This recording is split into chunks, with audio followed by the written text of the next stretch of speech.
Amadou Ba est-ce le bon ou le vrai ajaratu ñi ko doon xaar nag xaar bi yàgg na ginnaaw 2 mois de concertation ginnaaw loolee ñëpp doon xaar kan moo nekk candidat bu Benno Bokk Yaakaar ni ki démb nag la majorité présidentielle daal di ni ki samedi autant pour moi tànn nañu seenub candidat du kenn ku dul Amadou Ba waaye am na ay rebondissement yu bari yu ci am ndax gis nañ kii di ministre de l'agriculture wala ex-ministre de l'agriculture Aly Ngouille Ndiaye daal di moom rendre son tablier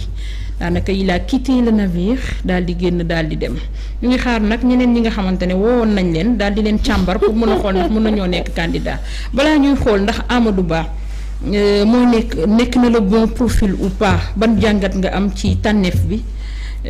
ba noppi. waaw man nag enfin c'est-à-dire que je suis étonnée de voir que tànneefu président de la République Macky Sall dafa doon lu jaaxal ñenn ñi parce que pour man ce n'est pas étonnant ce n'est pas surprenant que président de la République tànn Amadou Ba mu nekk candidat bi nga xam ne moom mooy porter les couleurs de Benno Bokk Yaakaar ci élection présidentielle du 2024. Pourquoi? Parce que c'est le second. Il a toujours été le second. Ah oui. Amadou Ba ci réalisation yi nga xamante ne président de la République Macky Sall def na ko ci yëpp c'est quelqu'un qui a toujours été après le président notamment bu xësee ba nommé le premier ministre tu es le second du gouvernement. Donc am na ci lu bari loo xamante ne ni lecture gouvernementale bi bu président de la République Macky Sall moom daf koo am. Et dafay conduire li nga xamante ne moom mooy la vision du chef de l'État via le gouvernement bi nga xamante ne moom la jiite donc c'est quelqu'un bi nga xam ne c'est quelqu'un qui connaît les projets xam na rouage yi xam na vision bi nga xamante ne moom la waa ji am donc qui est mieux placé que lui pour que mu yeggali yéene bi nga xamante ne moom le président de la République Macky Sall am léegi nag est-ce que c'est le bon choix ou pas dans tous les cas man dama jàpp ne président de la République Macky Sall candidat bu mu fi mënti tànn moom la ñuy gis te dafa dëggu encore une fois de plus bi mu nekkee Amadou Ba tu sais Amadou Ba serait sorti du gouvernement génn def candidature am bu bokkul dara ak Benno Bokk Yaakaar pour man foofu lay ëppee chance ci ay élections parce que Amadou Ba quand même am na charisme Amadou Ba hormis la question politique nit la koo xamante ne c'est quelqu'un qui impose le respect et puis de deux c'est-à-dire bëriwul ay noon lu ko nit mën a limal ci wàllum politique donc pour man bu génnoon Benno Bokk Yaakaar génn coalition bi avoir le courage mu déposer candidature am nekk un candidat libre foofu la ëppee woon chance que ñu tànn ko et ki ko tànn doon le président de la République Macky Sall bu ñu teggi woon sax turu Amadou Ba teg fa candidat bu leen neex nit ñi candidat ba Macky Sall lañ cey gis rawatina mu doon Amadou Ba parce que c'est le premier ministre actuel et comme je l'ai dit c'est lui qui conduit la vision du chef de l'État il est garant également de ce qui est en train de se passer ci gestion sénégalaise maanaam munoo tey saytu président de la République li mu jot a liggéey ci réew mi munoo koo natt un point positif comme un point négatif nga génne ci Amadou Ba ce n'est pas possible d'ailleurs dafa bokk ci ñi nga xamante ne maanaam moom il fait partie du bilan du président de la République Macky Sall. Donc kooku bu fekkente ne chef de l'État da koo tànn pour man y a rien d'extraordinaire vraiment y a rien de formidable comme disent les autres parce que c'est une suite logique boo xamante ne pour man c'était le meilleur profil boo xam ne dëgg-dëgg bu dee wéeru rek ak bu dee yaakaar yeggali comme moom ni ñu koy waxee yéene bi nga xamante ne moom la ñu am ci wàllum politique pour man c'était le mieux placé pour que mu mën ko conduire par rapport ak jaar-jaar bi nga xamante ne am na ko ci gouvernement président de la République Macky Sall proximité bi nga xamante ne moom la ñuy njort ne am na ci seen diggante mais au-delà de tout cela casquette bi nga xam ne moom lay occuper actuellement maintenant est-ce que c'est un bon choix pour lui est-ce que c'est positif le fait que moom ñu tànn ko mu nekk le candidat de Benno Bokk Yaakaar là est la grande question et si vous voulez savoir mon opinion sur cette question je vous dirai que non que Amadou Ba pour moi c'est une grosse erreur politique que d'accepter mu nekk le choix de Benno Bokk Yaakaar ce que je ne comprends pas mooy Naboucor comment on peut être sous l'ombre de quelqu'un quand je dis sous l'ombre mooy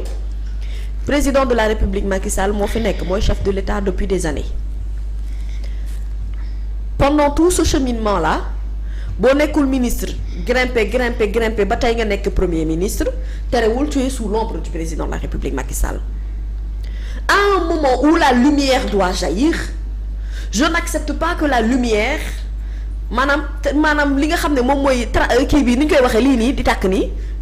lumière bi projecteur bi nit di ko orienté ci man alors que man ma mën a orienté sama bopp yëf yi politique dafa am fooy toll foo xamante ne nii fit daf koy maye gëm sa bopp daf koy maye et puis nga comprendre ne aujourd'hui quel que soit Alpha dans tous les cas ces candidats là qui sont issus de Benno Bokk Yaakaar ce sont des candidats yoo xamante ne nit ñi mënuñu leen xool te duñu jàpp ne ñi am nañ rôle bu ñu joué ci li nga xam ne moom la sénégalais yi di dund tey te bu dee ñoom dañoo yaakaar ne que le peuple sénégalais est entièrement d'accord par rapport ak ñoom ni ñuy gérer dëkk bi boobu ba tey c'est quand ils n'ont pas compris le message du peuple la vérité est que fu mu nekk nii bu ngeen jëloon tour bi gën a màgg ci biir Benno Bokk Yaakaar ngeen tànn ko def ko candidat lu tëri nit ñi bilan bi la ñuy juger li ñu nekkee actuellement la ñuy jugé dootuñu xoolati la personnalité de nit ki nga xamante ne moom la tànn maanaam tey Nabou Cor bu ñu jëlee Amadou Ba qu'il ait toutes les qualités du monde entier na doon ki gën ci àdduna ndax ku ne dañuy dégg ne Amadou Ba am na ñaanu wayjur ndax xëy na moo ko jural li nga xam ne moom la jur nii tey am ñoo xam ne dañoo xam xëy na peut-être mbaaxam ba mën nañ ko seedeel ci wàllu yéwén ak leneen lu ni mel loo xamante ne dañ ne lii jikkoom la noonu la mel mais malheureusement jikko yooyu yëpp taar googu yëpp nekk ci Amadou Ba du feeñ. lu tax aspect politique bi da koo ëpp doole. le fait que mu bokk ci train biy conduire fu mu nekk nii sénégalais yi nga xam ne ci train bi la ñu ne. te ñu bëgg train bi teer te teeragul février 2024 lay teer na ñëpp di wàcc cëppet ñu xool keneen ku ñu jiite waat boobu train ak ban askan moo cay topp foofu la coow li nekk. donc moi j'aurais préféré sincèrement que moom. mu teel a génn ci gouvernement bi comme am na intention wu nekk candidat lancer sa candidature tout simplement et puis lu ko ci yàlla may mu jël que plutôt que mu porter les couleurs de Benno Bokk Yaakaar parce que Benno Bokk Yaakaar moo amatul bayre Benno Bokk Yaakaar man sama gëm-gëm laay wax de je parle selon ma propre conviction mën naa juum nag mais damay xool rek par rapport ak man su ma doon àtte te man sénégalais laa ni ñëpp. yow la sénégalais lambda. waaw su ma doon attaque de sénégalais laa ni ñëpp waa ji ku mu mënti tànn moom laay gis rawatina muy Amadou Ba nag c'est que njuuy gi sax moo nekkoon Amadou bañ a nekk candidat bi mënoon na nekk ak candidat boo xamante ni les gens auraient envie de découvrir mais qu'est-ce que les gens vont découvrir de plus sur Amadou Ba que les gens ne savaient pas par rapport ak politique laay wax de waxuma ci waxu jikko waxuma ci waxu leneen parce que je ne le connais pas personnellement pour pouvoir le défendre et pourtant man bizarrement Amadou Ba c'est quelqu'un que moi j'aime bien j'aime bien sa personnalité j'aime bien la personnalité de Amadou Ba sincèrement maanaam nit la koo xamante ne amaana xëy na gis naa ci moom avenir politique parce que pour man il a les cordes pour ça mais coalition ba mu tànn moo baaxul yoon ba mu jël moo baaxul te ko tànnal projecteur kooku ci boppam laa jàpp ne li daloon Wade di vote sanction boobu boo moytuwulee Amadou Ba malheureusement il va en payer les pots cassés ça peut changer nag ndax yàlla rek a xam. kii falu ëllëg. mais man damay analyser par rapport ak ni nga xamante ne moom la ñuy dundee actuellement par rapport ak nit ñi ni ñu meree gouvernement bi actuellement ci dundin bi par rapport ak. les détentions dont on parle là malheureusement par rapport à la situation juridique bi nga xamante ne moom moo am ci réew mi par rapport à la situation politique par rapport à la tension sociale par rapport aux difficultés yi nga xam ne moom la sénégalais yi di dund ci wàllum nekkin ci wàllum dundin ci wàllu lekk ci wàllu dëkkuwaay ci wàllu faju ci wàllu jàng ci wàllu lépp lu mu mënti doon parce que bu ñu dee juger dañuy juger un bilan général par rapport ak li fi nekk nii mais Amadou Ba c'est le premier ministre du président de la République Macky Sall qui va dire que Amadou Ba bokkul ci li nga xamante ne moom mooy comme bi ñuy dox ni ci doxalinu réew mi parce que dafa bokk ci ñiy nas ak ñiy nocc bu ñu toogee ca taabal ba moom day nekk ca cat wa ministre ya wër ko muy doxal nag vision wu chef de l'État par contre bu nekkoon candidat boo xam ne bokkul Benno Bokk Yaakaar bu boobaa day doxal ak propre vision moom te vision boobu mën na proposer lu wute ak li nga xam ne moom la chef de l'État di doxal boobu ba tey mais dañuy am impression que dafay nekk une suite logique rek maanaam kii daf fay jóge rek waaye ka fi toog doomu ndayam la ñoo bokk lépp ñoo bokk gis-gis ñoo bokk comportement ñoo bokk par rapport à plein de choses et pour entrer dans la logique de la plupart des Sénégalais ci ni ñuy xalaatee ak seenub gis-gis l'option n'est pas que ñu fal koo xamante ne dafay ñëw yeggali wala bokk gis-gis ak ki nga xam ne moom la nekkal fu mu nekk l'option est que ñu fal un président de la République qui a une mentalité autre une façon de gérer autrement ak une façon de conduire le Sénégal autrement. kooku est-ce que c'est Amadou Ba? Je ne sais pas mais moi j'ai des doutes. d'accord léegi nu ñu ci poids électoral bi nga xamante ne Amadou Ba mën na ko am parce que gis nañu ci élection locale yi nga xamante ne jot nañ ci génn dañ ko dóor ci base am fële di Parcelles ajaratu bu ñu doon natt Amadou Ba ci poids électoral au Sénégal lan lay peser. c'est que en fait Benno Bokk Yaakaar en règle générale. seen poids électoral dafa chuter ci lu bari te dina gën a chuter ci élection yi ñu jëm. c'est ça la vérité il faut pas qu'on se voile la face. au moins acceptons que ñoom nañu nangu ne li ñu amoon ci wàllu kattan ak doole dafa wàññeeku ci lu bari. te dafa gën a wàññeeku. parce que bi ñuy jublu ci ay élections locales ak jublu ci ay élections législatives boobu y avait pas autant d'arrestations au niveau des leaders politiques. boobu y avait pas autant de frustration c'est un vent de frustration bu commencé woon yeewu ci 2021 waaye dañ koo teel a fay dañoo yaakaar ne sax xal bi fay nañ ko ndax dañu koo nëppal waaye xal yaa nga woon ci taatu ànd bi. il a fallu ñu sulli ko avec l'arrestation de Ousmane Sonko. Et ces vagues d'arrestations qui ont suivi de journalistes entre autres et ñoo xamante ne ci askan wi la ñu bokk.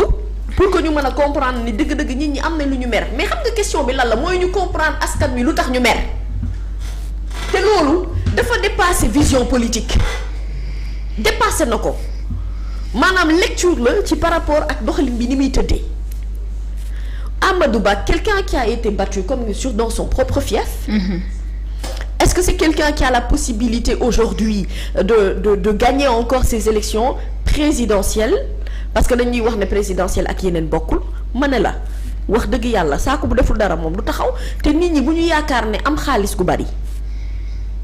mën naa tax lépp loo bëgg a yóotu nga jot ci. déedéet. xaalis am na lu muy faj waaye am na ci ñu bari ñoo xamante ne xaalis mënu koo jënd ci ñoom xam nga mooy lan muy ngor muy gëm-gëm muy foi loolu xaalis mënu ko monnayer. xaalis baax na ci ay élections ndax il faut nga am ay moyens pour que nga mën a yegg fi nga bëgg a yegg ci wàllum politique bu fekkee ay tournée ngay def ak leneen lu ci topp waaw mais xaalis mënul jënd xol yi te xaalis itam am na foo xam ne bu fa tolloo cim réew nit ñi dootuñu gisati loolu. li ñuy gis mooy maanaam yow xaalis boobee nga yor est-ce que mën nañu ko wasaare ba kenn ku ci nekk gis ci boppam parce que la vérité mooy sénégalais réew la moo xamante ne kenn ku ci nekk war ngaa am sa pàcc boo ci gisal sa bopp. te pour ne pas paraphraser par Assane qui dit tout le temps que Benno Bokk Yaakaar bëriwuñu et loolu ma gëm ko itam dama ko gëm sincèrement mooy ne aujourd'hui vraiment man j'aurais été soulagée que su ma doon Amadou Ba dama doon soulagée wu vraiment que ñu tànn kan na tànn Mbaye Ndiaye na doon ku mu mënti doon na daan Boun Abdallah Dionne mais moi Amadou Ba si j'ai des prétentions si j'ai des dafa am loo xamante ne dama ko bëgg ci réew mi et aspiration politique dëgg-dëgg je ne le ferai plus aux côtés de Benno Bokk Yaakaar parce que ñoom mun noo nax seen bopp xam nañu aussi ne dëgg-dëgg lu nu amoon même bu ñu ko dee xool ci wàllum sondage bu ñu dee natt seen bopp ci lu askan wi jotul. war nañu mën a xam lu bari loo xamante ne amoon nañ ko ci wàllu kàttan te amaguñ ko léegi maintenant même la sortie de Aly Ngouille Ndiaye. ci la ñuy ñëw. la sortie de Aly Ngouille Ndiaye ak aussi. Boun Abdallah Dionne Boun Abdallah Dionne mi nga xamante ne moom ngi garder son silence ak Abdoulaye Daouda Diallo ak ñu ci mel ni yeneen ñi nga xamante ne ñu ngi doon xaar seeni réaction te dégguñu leen bu ñuy natt tamit avenir u Benno Bokk Yaakaar lan lay nekk ak aussi candidat yi nga xamante ne dañ leen a tànnul rek ñu daal di génn daal di quitter le navire comme ni ko ñëpp di waxee. tey ñooñu génn ndax duñ leen wax comme lañ doon wax Mimi ba mu buddee assemblée nationale parce que tànnuñu ko ndax sénégalais yi duñu ne dañ leen tànnul moo tax ñu daw génn calcul politique la daanaka. ñoom sax Mimi leen ëpp chance te dinaa la wax lu tax mu ëpp leen chance. pourquoi dëgg la contexte bi nga xamante ne moom la génnee mën nañu jàpp ne mer la gedd la ak lu mu ci mënti doon. mais au moins moom elle a su quitter le navire avant que Titanic di dikk. yaa ngi dégg. oui. réewum Sénégal gii nag quand je te dis Titanic c'est une forme imagée pour nga mën a comprendre. Oui. Ce que je veux dire mais.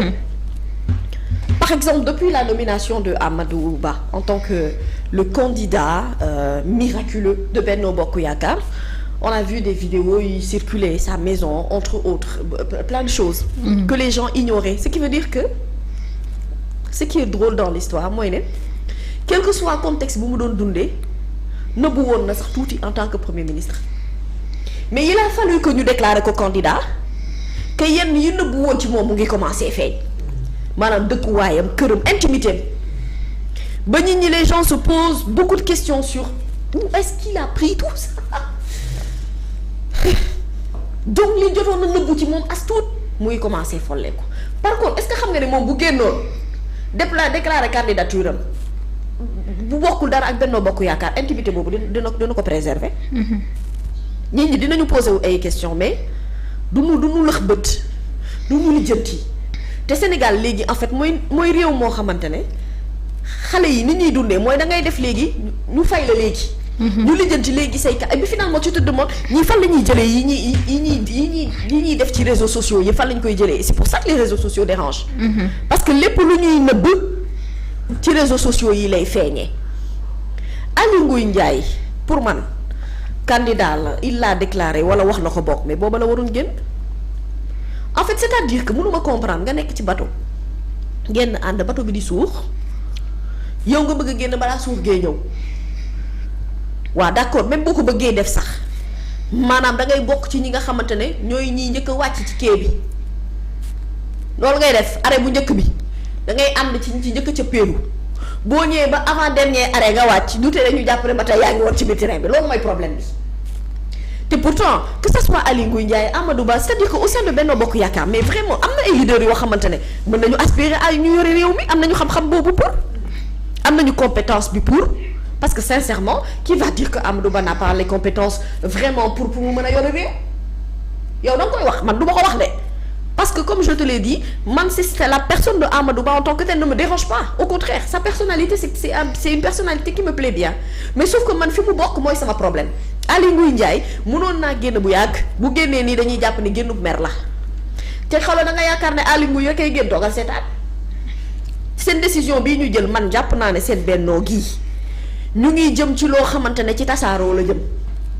parce que am na ñu bëri ñoo xamante ne d'accord ñu ak décision bii de que ça soit Amadou Ba qui soit le choix du président de la République Macky Sall. Y en a qui ne sont pas d'accord am na ñoo xam ne fu mu nekk nii ils gèrent la frustration mais à un moment donné dootuñu ko mënati gérer. waa man nag nu may àndeek wax dëgg yàlla Nabou muy sama moromu góor maak moom ñu àndandoo di am benn vision politique waa Nabou moom war a mën a jàpp ne mami rek moo war a tekki xanaa kon Nabou moom amul ambition Nabou amul ambition mais kenn ku ci nekk war ngaa am délit d'ambition loolu du problème fii ci réew mi de problème bi mooy kii va porter vraiment la responsabilité aujourd'hui d'un parti qui s'appelle Benno Bokk Yaakaar et si ñoom ils sont intelligents ils vont savoir que il faut sortir à temps et il fallait le faire depuis Aly Ngouille Ndiaye depuis qu'il a eu l'idée de sortir du gouvernement pour être candidat mënoon na génn mais bu ko defee ci waxtu wi dañu naan Adjaratou Mimi Touré moom jot naa génn ba mu jàppee ne injustice mu ngi tegu ci ndoddam donte am na lu bari xëy na lu nekkoon ci biir gouvernement bi loo xamante ne mën nañu jàpp ne loxoom ma nga ca waaye elle a su sortir à temps et surtout elle a su tenir le bon discours te elle a été intelligente de rallier une certaine opposition mooy ne gis nañ ko ci yenn combat yi mu taxaw gis nañ ko ci yenn combat yi mu am yenn paroles yu véridiques yi nga xamante ne jot na ko ci am donc moom kaam bokkul mais aujourd'hui Aly Ngouille Ndiaye te dina am ñeneen pour man am na yeneen vague de démission yoo xamante ne dinañ ci topp donc Benno Bokk Yaakaar fu mu nekk ni ce qu'il faudrait faire comme tànn nañ seenu candidat ba pare dañu war a liggéey sur la reconstruction de leur parti parce que coalition de parti la sax laay wax parce que nous c'est pas seulement que APR mais parti socialiste bi ci bokk Moustapha Niass moom defe naa dafa seey ci biir ak ñi nga xamante ne dañ caa nekk te nekkuñu ci ñëpp te ñu nga ca waaye kenn xamul ndax ña nga ca ba tey donc ñooñu ñëpp itam te gis nga élection yii Nabou Cor dina doy waar élection yu jàmbaajoo nga nar a dina doy waar dina mel ni nay metti gi ñu doon waxtaanee léegi nii dina doy waar trop mais Adjara dama la dégg léegi nga ni ñu ngi xaar yeneen i départ parce que frustration yi daanaka dafay bari mais est-ce que du un calcul politique jërëjëf Julius Field jërëjëf daf ma fàttali que ni est-ce que du benn calcul politique comme ni coalition yi di ko tàmm di defee avoir plusieurs candidats pour te cappaandaw ba ñu mën a dimbalante seen biir. mën na nekk c'est fort possible sauf que écoute c'est-à-dire que tu sais je veux te dire une chose dafa am une réalité politique boo xam ne moom moo am actuellement que ça soit au Sénégal comme en Afrique c'est-à-dire les combines ne marchent plus Nabou même la stratégie n'est plus tellement payante tu sais Benno Bokk Yaakaar doonoon na nekk un parti boo xamante ne nii politiquement parlant nit ñi dese nañu tuuti yaakaar ci ñoom comme ñoom seen tour nu mu ko wuyoo yaakaar bu fi desoon tuuti ci askan wi. ñoom mënoon nañu kon compter ci ay combines. Mais non c'est-à-dire que ndeysaan le mal de ce parti c'est que aujourd'hui képp koo xamante ne yow ci nga bokk. boo ca génnee itam ñi du tere Benno Bokk Yaakaar la ñuy gis l'image du président de la République Macky Sall kooku la ñuy gis si c'est Amadou Ba c'est encore pire parce que dañ naan c'est la photocopie du chef de l'État sincèrement. Tu as l'impression c'est un grand frère qui pousse pour laisser la place à son petit frère. xaw ma sax ndax ñoom ñaar ku ci mag moroomam. mais impression boobu ngay am maanaam dafay mel ni daal benn famille la rek boo xamante ne puusal ma toog la rek mais en réalité amul dara lu ci changer dans la vision et dans la façon de faire. Donc quand j'ai vu moi les militants de Amadou Ba jubiler j'ai dit oui mais dansez vite quoi. À quel moment on jubile? Mais on jubile au moment où on a gagné les élections. On ne jubile pas au moment où le choix a été fait parce que ce n'est qu'un choix politique. Et le choix du président de la République Macky Sall n'est pas important. Ce qui est important, c'est le choix du peuple. Donc tànneef bi naam baax na pour porter une coalition qui s'appelle Benno Bokk Yaakaar ci ay élection présidentielle yu 2024 mais au-delà de tout cela jubilé bi dëgg mu ngi neex ci waxtu bi nga xamante ne gagné nañu ay élections ñu ngi jëm ci ay élections yoo xamante ne ça ne va pas être des élections gagnées d'avance encore moins pour le parti au pouvoir. Un parti qui est là depuis plus de 10 ans qui a eu des points positifs mais qui a eu beaucoup de points négatifs et points négatifs yoo xam ne ba léegi les gens statuent sur ça.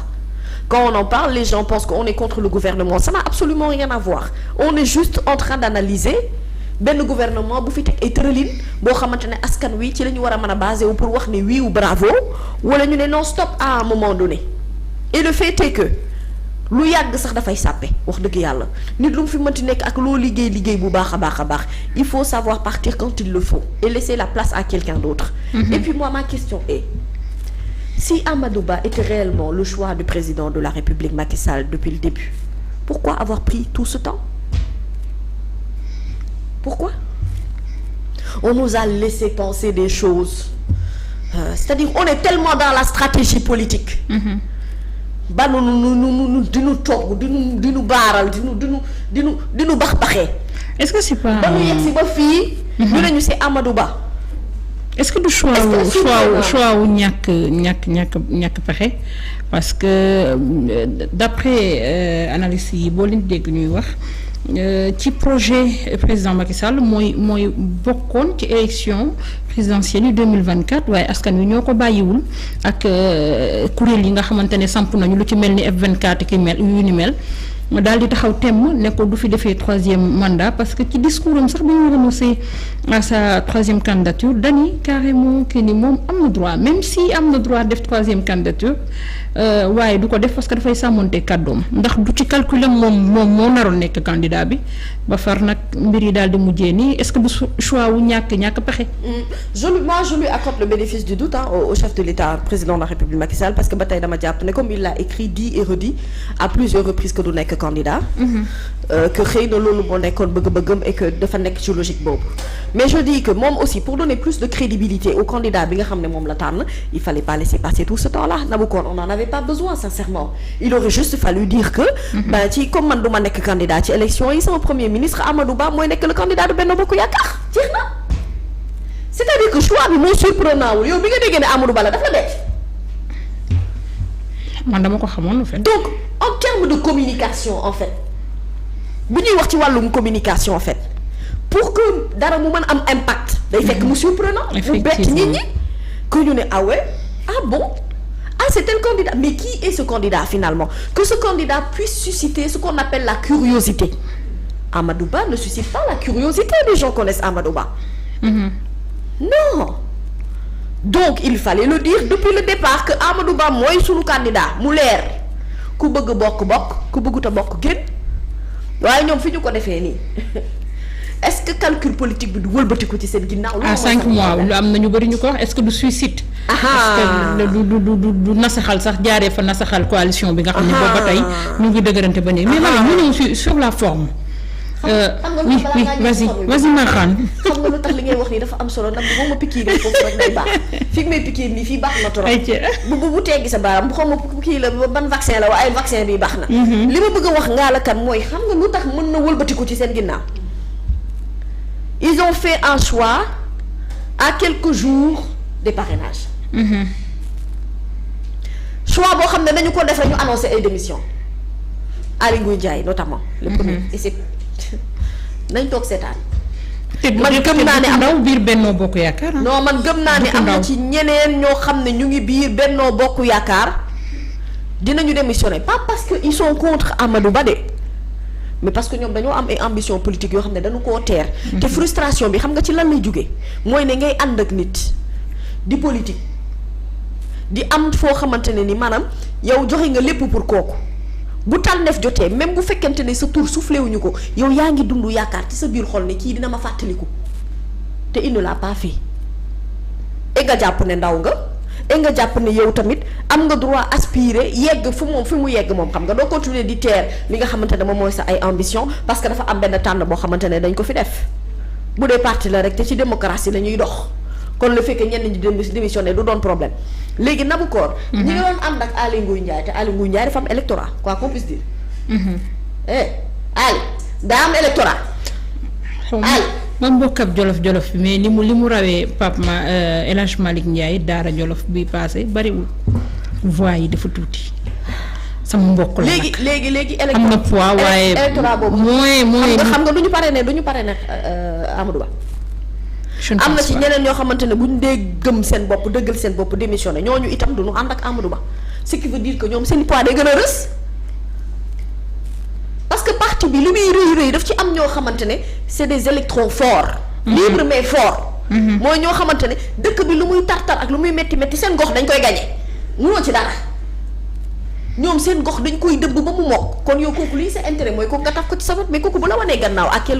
à quelques jours des parrainages nga def choix bu mel ni pour un choix qui aurait pu être dit depuis très longtemps xam nga bu ñu ko teeloon annoncé ñoom doonoon nañu mën a teel a anticiper ci li nga xam ne moom mooy parrainage parce que parrainage bi temps de préparation la pour nga mën ko liggéey c'est pas à quelques moments nga koy lijjanti nii quelques mois ne da ngay parrainer après jeex na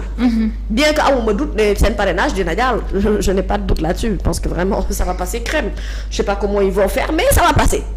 donc aujourd'hui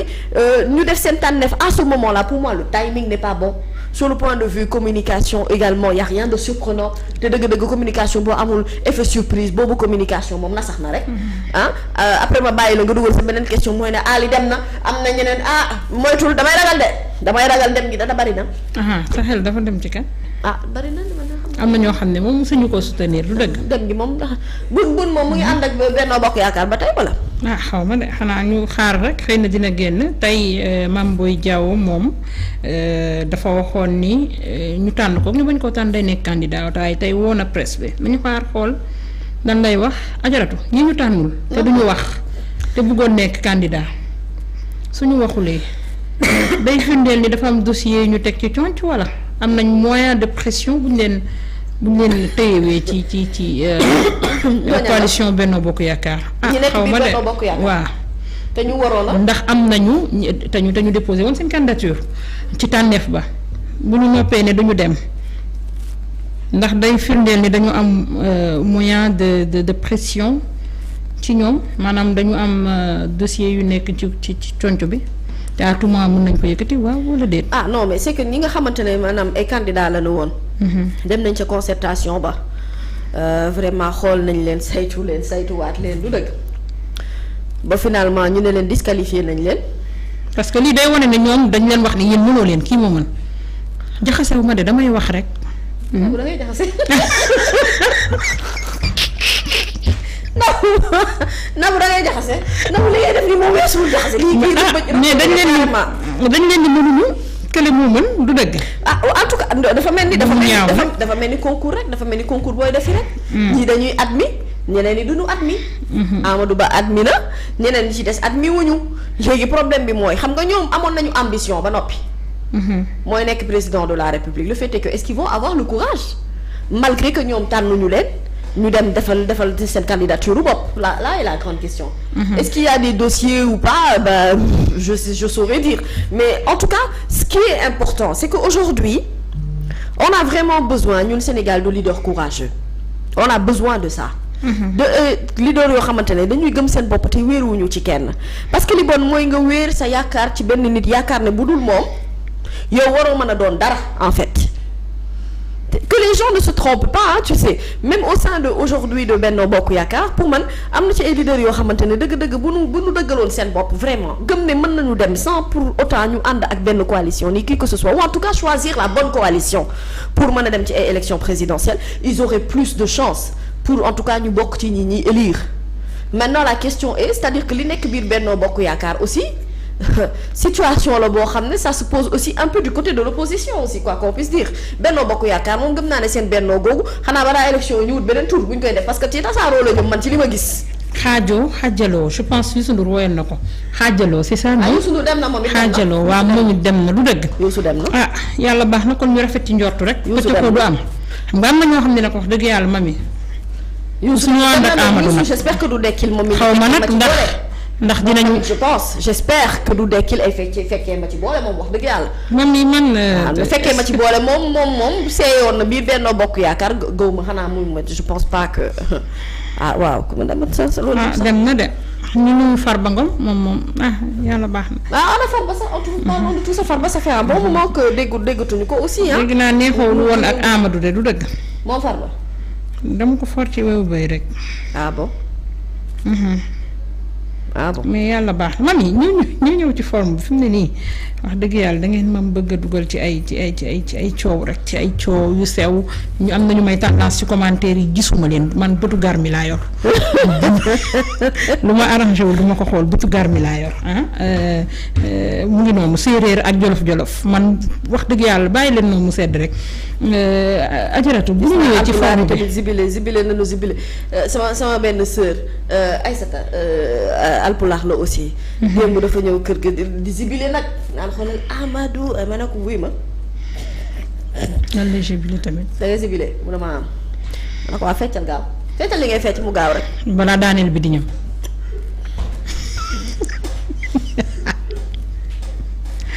non mami du ma la ko nëbb de coalition pour mu mën a neex dëgg il faut ku nekk wane sa bopp man maa leen ko conseillé. ay kuy duñu bokk mbalka nag ku nekk génn ndax man Amadou ku ma neex la man. du dëgg j'aime bien man Amadou Ba. saf na ñëpp de waaye bien sincèrement. ñi bokk affaire waxuñu lool de.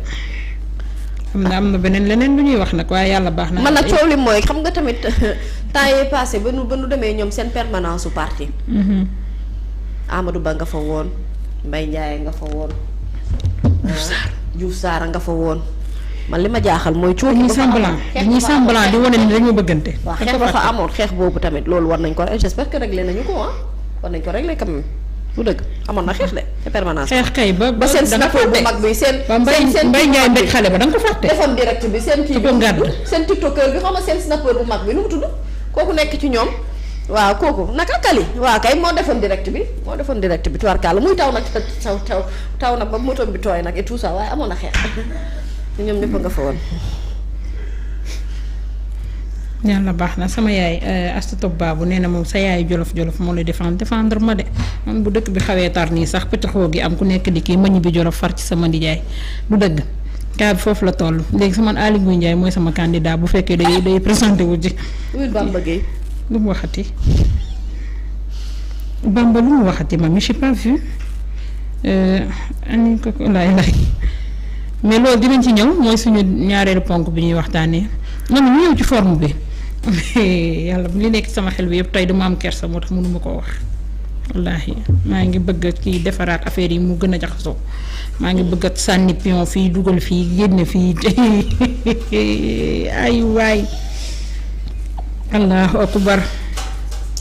bu nekk ci sama xel mi yëpp maa ngi bëgg a dindi fii dugal nii placé fii pousse fii. na bu baax jaxasoo gën a am. baal xel ne man rek maa fi nekk kii du seede Oustaz Diaga yaa seede. wala naa ni ñàkkul ne say mbokk ak ñuy seetaan balaa ñuy ñëw ci beneen ponk bi ñuy waxtaanee du dëgg sa seede baa mi seede pënd na de fu mu ñoom fan lañ ko dencoon xanaa seede pënd na torop.